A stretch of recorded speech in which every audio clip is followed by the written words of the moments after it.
Kali ini kita ingin bicara soal energi lain.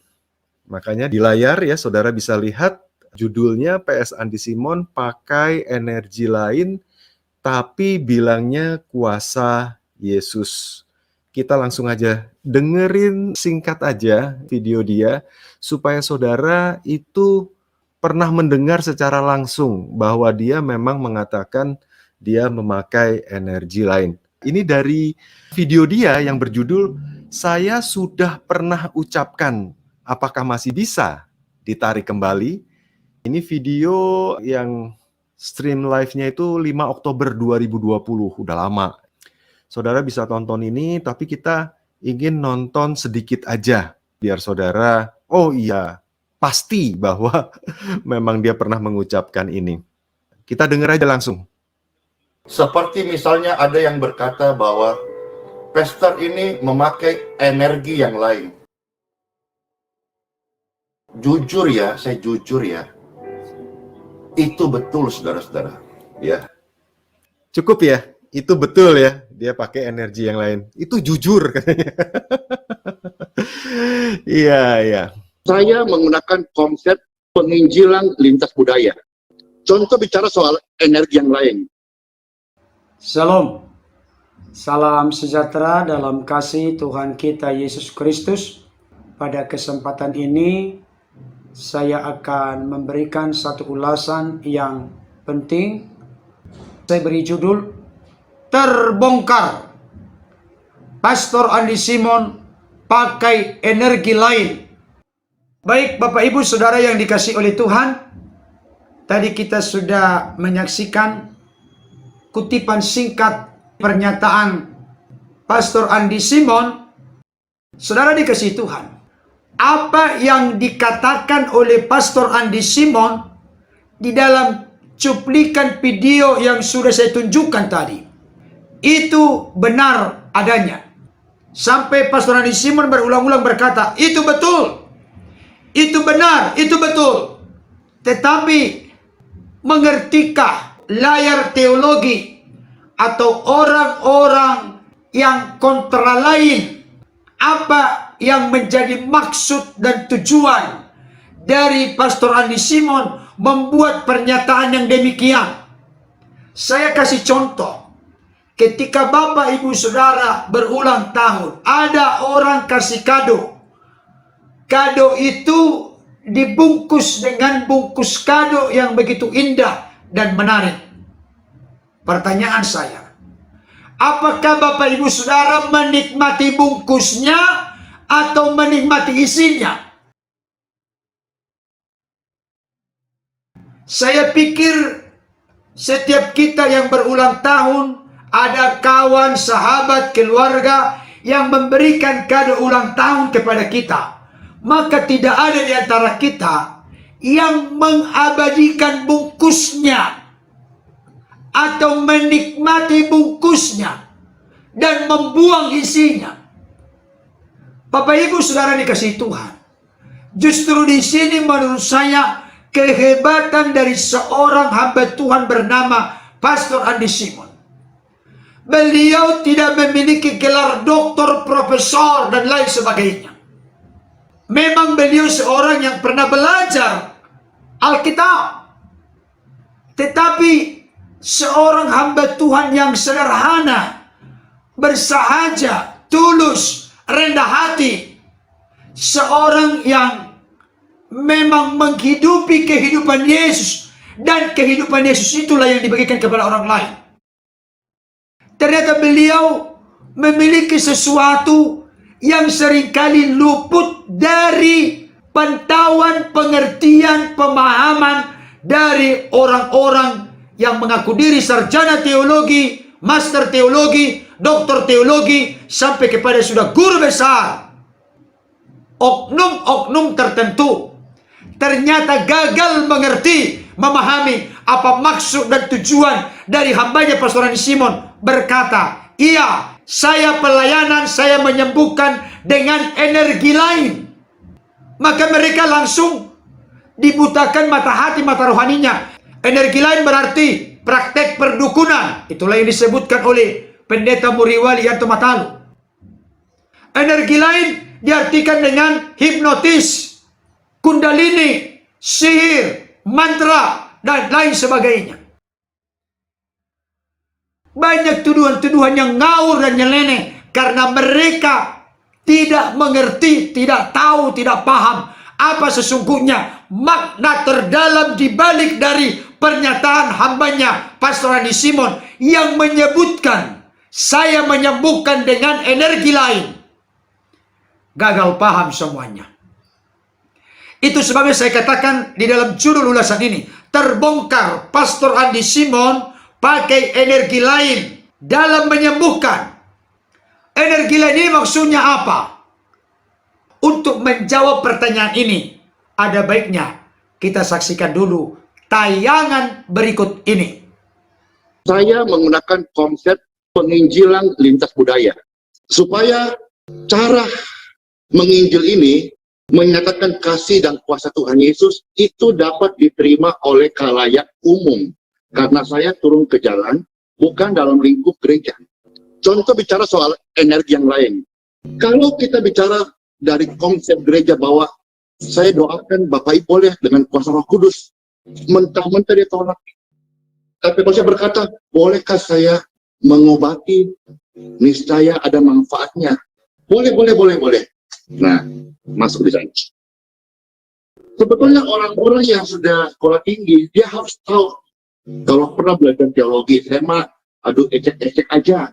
Tapi paling tidak kita kan tahu ada namanya metode penginjilan lintas budaya. Untuk apa saya pertahankan konsep yang saya punya, tapi menjadi batu dan tidak berbuah. Harus rela menjadi anggur yang tercurah, meskipun sakit, tetapi hasilnya untuk kemuliaan Tuhan. Baik Bapak Ibu Saudara, tadi kita sudah menyaksikan dan mendengarkan pernyataan dari hambanya Pastor Andi Simon. Beliau membongkar untuk pertama kalinya apa sebenarnya maksud dan tujuan dari hambanya Pastor Andi Simon. Bukan hanya terkait dengan energi lain,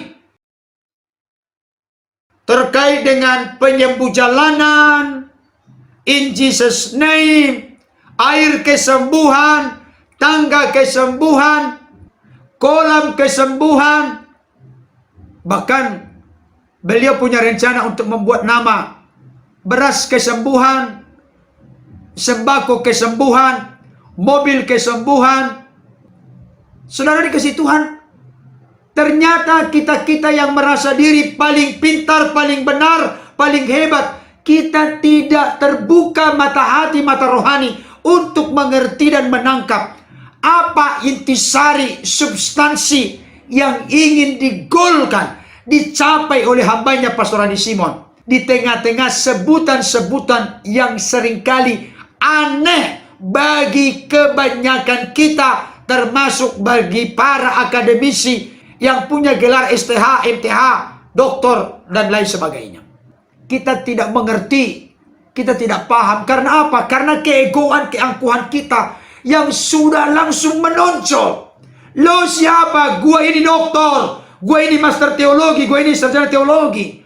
Kamu tahu apa? Jadi kesombongan yang sedang dipertontonkan. Padahal hambanya Pastor Andi Simon bukan karena kilap, karena keliru. Dari sejak awal beliau sudah menggumulkan itu. Akan ada penolakan dari kalangan kekristenan dengan sebutan-sebutan itu. Dengan nama-nama itu. Termasuk dengan energi lain. Saudaraku dikasih Tuhan, kita yang mengaku diri sarjana teologi, master teologi, doktor teologi, mohon maaf ya, jangan marah kepada saya. Ini maksud saya oknum-oknum tertentu yang merasa diri paling pintar, paling hebat, paling jenius, paling menguasai Alkitab, paling biblikal, paling sistematis, dan lain sebagainya. Ternyata kita sendiri tidak mengerti, tidak memahami bagaimana para rasul menerapkan pelayanan konteks pendekatan budaya. Ini yang sedang dikerjakan oleh Pastor Andi Simon. Dan ini bukan kemarin sore.